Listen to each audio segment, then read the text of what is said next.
time you gamble, do you guys even gamble? No, because it's illegal, yeah? But every time, like if you go to Las Vegas or if you're in an illegal gambling game, like if you're playing a game of chance with money involved, then you gotta ask yourself, every time I play this game, how much am I expected to win? Because if you go to Las Vegas, then you're expected to lose every single game, yeah? But once in a while, people get lucky and they win. So what we're gonna do today is we're gonna compute expected value.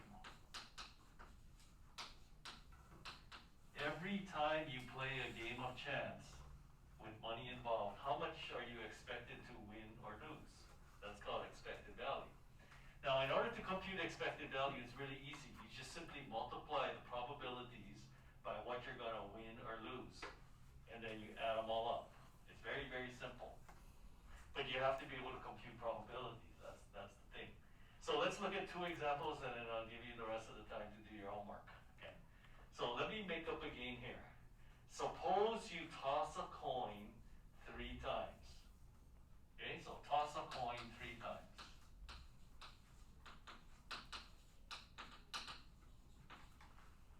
If you get 1 tail, now, let's say all 3 are tails.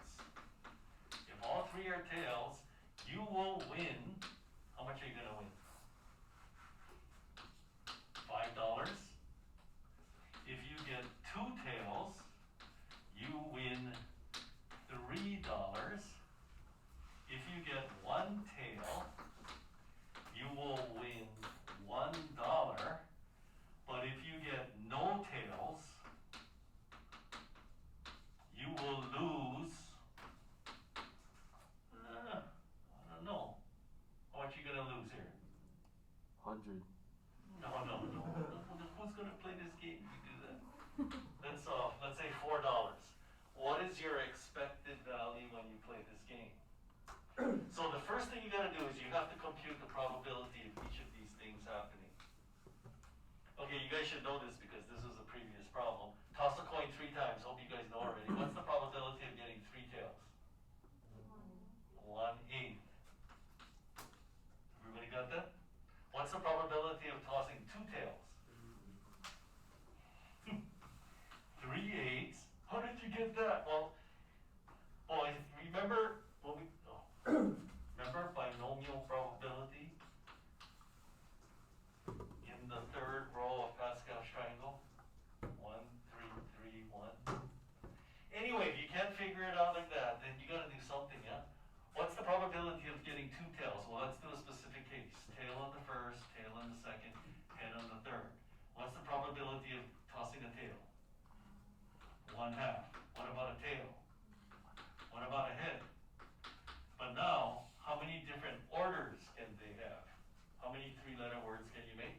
3 factorial over 2 factorial, which is 3, and that's how you get 3/8. So you got to make sure you compute these probabilities correctly, and then just to make sure, if I add them all up, do you get 1? Yeah, because you should get 1, because that's everything, right? So all you have to do now is multiply each probability by what you're going to win or lose. So if you make 3 tails, you're going to win $5, so multiply it by 5. If you toss 2 tails, you're going to win $3, so multiply that probability by 3. If you only get 1 tail, you're going to win $1. But if you toss 0 tails, you will lose $4. So that's why you put a negative there. So to compute expected value, all you have to do is sum these, add them up. This is called your expected value. This is what you are expected to either win or lose every time you play this game. Okay, now let's compute this. So if I were me, I would factor out a 1/8. What's going to be left? Really? 5 plus 9 plus what?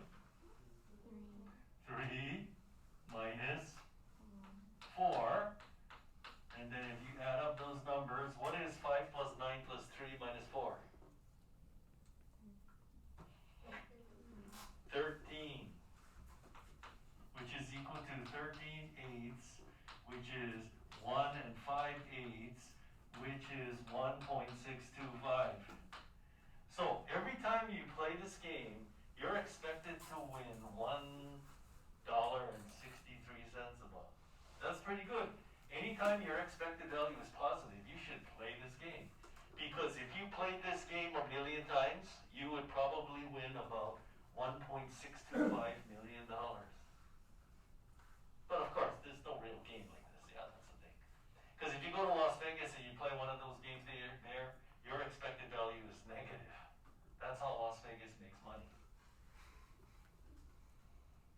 Okay, so let's do another game. This one is too easy for you guys, right?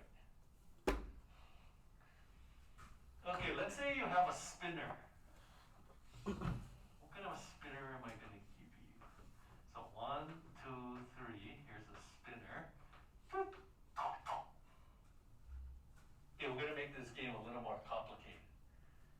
So we're going to spin the dial. In fact, we're going to do the spinner twice. So spin twice. We're just making up stuff here. If the sum of the two numbers is a prime number, you will win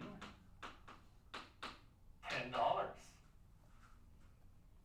However, if it's not a prime number, the sum of the two rows, then you're going to lose $1 times the spin. You know what I'm talking about? So for example, if you roll an 8, now you know what, I'm going to change this to $2 times the spin. Okay, so if you roll an 8, how can the sum of the two numbers be 8? The biggest you can get is 6. In that case, then we're going to have to make this bigger. You're going to lose $5 times the spin. So for example, if you go a 3 and a 3 and get a 6, that's not a prime number, you're going to lose $30. $5 times the spin. You get it? What is your expected value for this game? So the first thing you got to do is you got to compute the probabilities. So what can happen when you spin this thing twice? Because you got to make sure your probabilities are correct. So what should you do? This was on the quiz. Remember number 1? Except you had 1, 2, 3, 4, 5. This one is easier. 1, 2, 3. Right off the sample space. That's what I would do if I were me. So you can get a 1 and a 1, 1 and a 2, 1 and a 3, 2 and a 1, 2 and a 2, 2 and a 3, 3 and a 1, 3 and a 2, 3 and a 3. Right? Okay, so what can happen? Prime number, you win $10. So what's the probability of getting a prime number? Is 2 a prime number? Yes. What about 3? Yes. What about 4? Is 4 a prime number? No. What about 5? Yes. And 6 is not a prime number. So what's the probability of rolling a prime number? Count them. 1, 2, 3, 4, 5. 5 out of 9.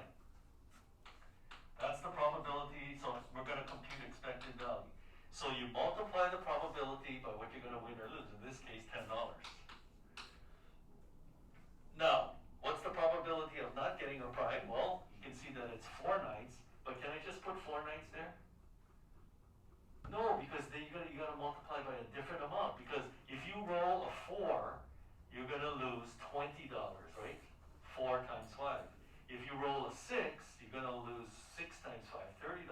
So you got to split them up then. So what's the probability of rolling a 4, which is not a prime number? Look, 1, 2, 3. 3 out of 9. I'll just put 3 out of 9 there. And how much are you going to lose? If you roll 4, $5 times 4. You're going to lose $20. And what's the probability of getting a 6? 1 out of 9. How much do you lose if you roll a 6? $5 times 6. You're going to lose $30. Does everybody understand you can't group the not prime together into one? Because you're going to have different amounts, that's why. And there it is. That's your expected value. Simply add them up. And then now you just got to compute. So if I were me, I would factor out a 1 9. What's left? 50. 50 minus 60 minus 30, which is 1 9 50 minus 60 minus 30? -40. Negative 40 ninths. So your expected value is negative 40 ninths. Let's put this into something that you can understand. Negative 4 and 4 ninths, is that correct? Oh boy, that's the hardest part of the problem. Change that to a decimal. Negative 4 point, what is 4 ninths again? Come on, we can. 0.44444 repeating, right?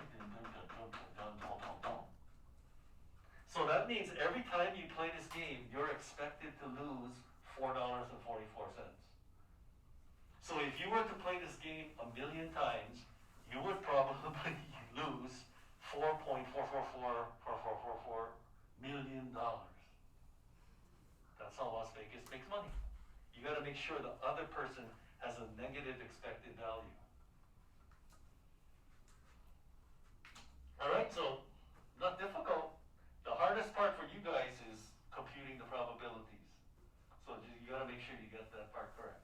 So there's not that many problems on tonight's homework either, so you can probably finish this before you leave. And this time you got even more time because we got 37 minutes remaining. Did you play a game? Game. Play a game? Yeah. Okay, but let me see what I have.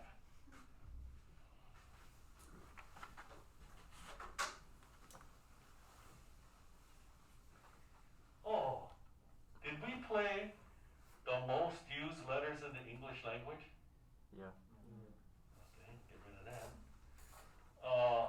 Largest countries by population? Yeah.